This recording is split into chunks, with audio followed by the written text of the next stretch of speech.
그러면 이제 주식이 뭐냐? 좀 근원적인 얘기 하려고 합니다. 주식이 뭔지 아세요? 주식? 저는 처음에 대학교 다닐 때도 뭐 주식이 뭐 돈 벌거나 돈을 잃게 하는 그런 수단이다. 막 이런 정도만 알고 있었지. 명확하게 주식이 뭔지에 대해서 모르고 그냥 접근했거든요. 그냥 하면 안 되는 것. 그냥 데인저 써있는 어떤 독약병. 이 정도로만 알고 있어가지고, 주식이 뭔지는 좀 아셨으면 좋겠어요. 주식이 뭐고 왜 주식이란 게 생겨났냐 이런 거에 대해 조금 설명을 좀 해드리려고 합니다. 우리가 좀 장사를 해본다고 좀 가정을 해볼게요. 어떤 장사를 하냐면은, 자, 카레집을 한다고 생각을 해볼까요? 흔히 뭐 어떤 장사를 하든 뭘 사와서 돈을 써서 돈을 버는 걸 이제 장사라고 하잖아요. 강남역에 어떤 카레집을 예를 들어봅시다. 카레집을 예로 들어보면은 이제 카레 원재료를 사오죠. 그리고 매월 이제 비싼 임대료도 내고 직원도 쓰잖아요. 알바 쓰잖아요. 이제 알바 월급도 줘야 되고 전기세도 줘야 되고 또 각종 관리비도 내야 되잖아요. 근데 그것보다 이제 카레를 팔아서 받는 돈이 더 많아야 되죠. 그러니까 이게 간단한 이제 사업의 형식이라고 할 수 있잖아요. 자, 이 정도는 이제 개인 단위로도 어느 정도 이제 사업을 할 수 있어요. 근데 이게 이 사업의 규모를 엄청 크게 하려면은 그때부터는 이제 개인 돈으로는 조금 부담스러운 때가 오거든요. 그때부터는 이제 남의 돈이 필요해요. 그때부터는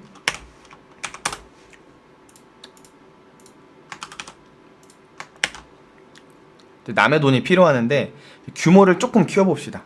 규모를 키워서 자동차 만든다고 생각해 볼게요. 방금 이제 카레집 예시를 지나서 자동차를 만든다고 생각을 해보면은 구조는 똑같아요. 돈을 써서 팔아서 돈을 벌어오는 구조고, 이 팔아서 벌어오는 돈이 쓴 돈보다 많아야 되죠. 사업의 기본적인 그런 원리인데, 자동차 만들려면 이제 부품 같은 거 사야죠. 뭐 썬루프도 사야 되고 무슨 뭐 철도 사야 되고 뭣도 사야 되고 이런 부품도 이제 당연히 규모가 예전에 방금 예시보다는 훨씬 비쌀 거고 임대료도 많이 나가겠죠. 그리고 이제 아무래도 이 직원들, 사무직원이나 아니면 공장에서 조립하시는 그런 분들 월급도 훨씬 많이 나가겠고, 그리고 이제 하려면은 그 공장도 필요하겠죠. 그 공장 지으려면 이제 규모도 훨씬 커지겠고, 이런 것을 혼자 개인이 하기에는 조금 쉽지 않습니다. 그리고 돈이 많아서 할 수 있다 치더라도 좀 규모를 더 크게 하려면은 이때부터 남의 돈이 필요한데요. 이때 나오는 게 이제 주식이라는 개념입니다.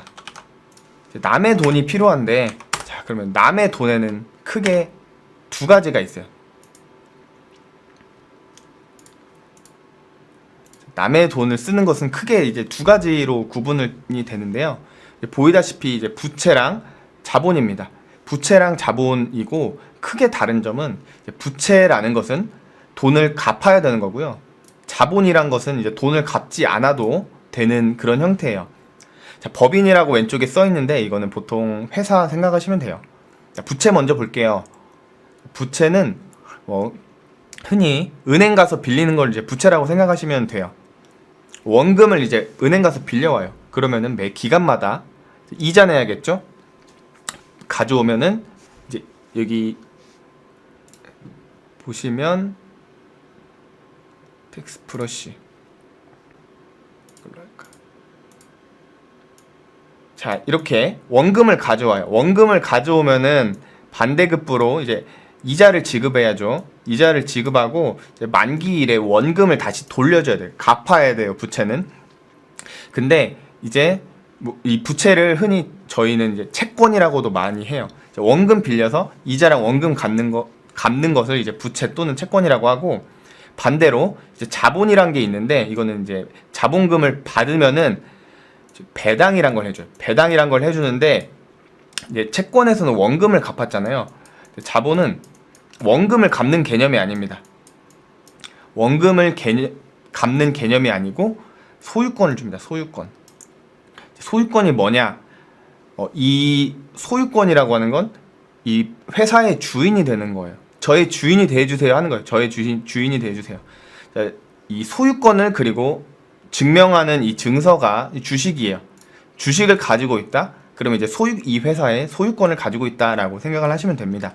뭐 우선주도 있는데 그건 일단 논외로 하고 일단 보통주로 설명을 드리자면은 이 회사를 이제 본인 내 뜻대로 운영할 수 있는 건데 주식이 있으면은 이 회사가 내 거가 되는 거예요. 이 회사에 즉 투자를 하면은 빌려주면은 이 회사를 마음대로 조정할 수는 없지만 원금을 받을 수 있고 자본의 형태로 투자하면은 원금을 돌려받을 수는 없지만 회사로부터 돌려받을 수는 없지만 내 맘대로 운영할 수 있는 거예요. 근데 이제 삼성전자 주식을 사시면은 삼성전자가 본인 뜻대로 이제 경영되지는 않죠. 그 이유가 이제 주주가 한 명이 아니기 때문이에요. 주주가 여러 명이기 때문에 자본을 투자할 때 여러 명이서 이렇게 참여를 할 수 있고 이 투자한 금액에 비례해서 주식을 가져갈 수 있어요. 그러니까 많이 투자하면은 이제 지분율이 높은 거고 조금 투자하면 이제 지분율이 낮은 거예요. 알고 계시면 되고, 자, 이게 지분율이라는 거예요. 자, 그러면 이제 소유권만 있다고 이제 주식을 투자하냐, 돈 회수 못하냐, 그건 또 아니에요. 이 주식을 회수할 수 있는 방법이 원금을 못 받는데 회수할 수 있다고 방법이 있어요. 크게 두 가지가 있는데 다른 사람한테 팔 수도 있어요. 다른 사람한테 팔 수도 있고, 그리고 회사가 이제 청산해서 없어질 때 주주들의 지분율만큼 다시 가져갈 수 있습니다. 다른 사람한테 판매하는 곳이 이 주식시장이라고 하고요. 이제 주식시장은 흔히 이제 시장 내, 시장 외 이렇게 구분할 수 있는데요. 한국 시장을 예로 들면은 한국에는 이제 코스피 시장, 코스닥 시장, 코넥스 시장이라고 크게 이제 세 가지로 이제 생각하시면 돼요. 흔히 삼성전자 있는 가장 큰 시장이라고 보시면 되고요. 코스닥은 약간 기술주나 바이오주가 좀 많이 포함되어 있고 조금 작은 형태, 코넥스는 조금 더 작은 형태라고 보시면 돼요. 이 코스피, 코스닥, 코넥스 이런 시장에서 거래할 수 있는데 이런 주식을 이제 상장 주식이라고 하고요. 마찬가지로 미국 예시도 잠깐 드릴게요. 미국에서도 이 뉴욕 증권거래소와 나스닥이라고 나와 있는데 이게 시장 이름이에요. 제가 투자한 데는 저기 나스닥이라는 데인데 한국의 코스피, 코스닥이랑 조금 비슷한 개념이라고 생각을 하시면 돼요. 근데 나스닥 같은 경우에는 기술주 위주로 상장했던 회사들이 많은데 기술주가 너무 성장을 해버리니까 나스닥도 만만치 않게 뉴욕 증권거래소 못지않게 만만치 않게 급성장을 하고 있습니다. 보통 1년에 2배 정도씩 성장했어요. 올해는 계속 그렇게 성장하고 있는 것 같아. 예를 들면은 뭐 페이스북, 아마존, 애플, 넷플릭스, 구글 이런 데가 이제 나스닥에 상장돼 있는 대표적인 회사들이에요. 그리고 상장 주식은 이런 거래소들에서 거래하시면 되고, 그리고 이제 나머지는 이제 비상장 주식은 개인끼리 따로 만나서 이제 거래하시면 되겠습니다. 뭐 당근마켓에서 구매한다고 생각하시면 돼요. 그런 정도예요. 그런 정도라고 생각하시면 되고, 아까 말씀드렸듯이 주식이라는 거는 개인 사업자에는 없는 개념이라고 말씀드렸어요. 물론 이제 개인 사업 중에서도 공동 사업이라고 50대 50으로 투자해서 하는 이런 개념이 있긴 하지만 저희가 이제 흔히 말하는 이제 거래하는 주식의 이런 개념이랑은 조금 다르니까 좀 논외로 말씀드릴게요. 그리고 법인 사업자한테만 있고, 그리고 이 주식이라는 건 대부분 주식회사의 지분을 말하는데요. 주식회사가 뭐냐? 모르셔도 돼요. 회사의 형태는 크게 5가지가 있어요. 이 표에는 제 네이버 블로그 같은 데서 이건 퍼왔는데 크게 5가지 회사가 있습니다. 오른쪽부터 보면 합자회사, 한명회사, 유한책임회사, 유한회사, 주식회사가 있는데요. 뭐 복잡하게 이거 다 외울 필요는 없고 이거는 이제 투자자의 책임과 권리를 좀 기준으로 상법상 회사를 나누거든요. 보시면은 여기 무한책임 사원 있고 유한책임 사원 있죠. 무한책임 있고 유한책임 있죠. 흔히 우리가 말하는 주주는 이 주식회사의 주주 말하는 거고, 이 유한책임 사원이 뭐냐면은 자기가 투자한 부분까지만 유한하게 책임을 지는 형태예요. 이게 무슨 말이냐? 내가 이 주식에 이 증서에 1,000만 원만큼 투자를 했다. 그러면은 제일 크게 손실을 입었을 때가 마이너스 1,000만 원까지인 거예요. 그러면은 이 무한 책임 사원이란 건 뭐냐? 내가 1,000만 원만 투자했어. 근데 회사가 1억만큼은 잘못했어. 또는 10억만큼 잘못했어. 그러면은 나는 1,000만 원만 투자했는데 투자자가 1,000만 원 내가 투자한 금액 이상으로 자기 재산 다 팔아도 안 되면 내 장기를 팔아서라도 책임을 져야 되는 게 무한 책임이에요. 그래서 딱 이것만 보면은 어떻게 하고 싶겠어요? 주식회사로 만들고 싶겠죠. 누가 더 투자한 돈보다 더 많은 책임을 지려고 하겠어요. 내 주식이 휴지 조각이 되는 게 끝인 주식회사가 그나마 합자회사의 무한책임 사원, 한명회사의 무한책임 사원보다는 훨씬 낫겠죠. 그렇기 때문에 주식회사로 갈수록 점점 책임이 적어지고, 그래서 주식회사는 그렇기 때문에 투자자를 모으기 쉬운 형태고, 주식 양도도 이제 자유롭게 할 수 있어요. 유한회사도 마찬가지로 유한책임이긴 한데, 주식 양도하는 게 주식을 맘대로 사고 팔 수가 없어요. 뭐 정관에 따라 다르고 다 회사마다 다르지만 뭐 다른 주주들 뭐 사원, 여기 유한회사에서는 주주를 사원이라고 하는데 다른 사원들의 뭐 동의를 얻어야 되고 그런 복잡한 규정이 있기 때문에 주식회사가 대부분이고, 대한민국 같은 경우에는 전체 영리법인의 90% 이상이 이제 주식회사 형태예요. 자, 이 정도 간단하게 이제 설명을 드렸는데 주식이 뭔지 간단하게 이제 이해는 가셨는지 모르겠네요. 대충 이해 가셨나요? 이게 간단하게 주식이라는 개념이에요.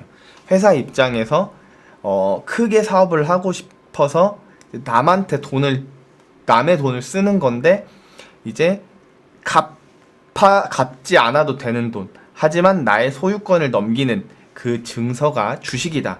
그리고 우리가 주식으로 돈을 번다, 돈을 잃었다라는 건 그 증서를 사고 파는데 시세가 올랐다 내렸다라는 거를 설명을 드렸어요. 그리고 이제 어느 나라에 투자할지도 좀 중요한데, 뭐 한국도 있고 미국도 있고 일본도 있고 여러 가지가 있는데, 간단히 한국이랑 일본이랑 이제 시가총액 순서로 좀 비교를 한 짤방을 좀 가져왔어요. 특징적인 것을 보면은 한국은 진짜 삼성전자 완전 몰빵형이야. 삼성전자가 완전 몰빵형이라 일본 1위 기업이랑 이제 싸우면은 삼성전자가 압도하거든요. 근데 몰빵형이라 1위는 이제 일본 1위인 도요타는 삼성전자보다는 조금 작은데, 이 15위까지도 이제 고르게 커가지고 한국의 2위 하이닉스보다 15위 미쓰비시가 훨씬 시가총액이 높은 거 보일 수 있어요. 좀 안정적인 것 같아. 하나의 기업이 그냥 독점하지는 않는 것 같아요. 참고로 이제 시가총액이라는 거는 현재 이제 주식시장에서 팔리고 있는, 유통되고 있는 주식수 곱하기 현재 주식 가격 곱한 금액입니다. 평소 때 궁금했던 이런 사항들 있으면은 이제 언제든지 뭐 댓글로 이렇게 달아주시면은 선별해가지고 다음 시간에 답변하는 시간을 갖도록 할게요. 자, 더 궁금한 거 있으시면은 계속 제가 답변해드리고, 다음에는 더 흥미롭고 유익한 이야기로 돌아오겠습니다.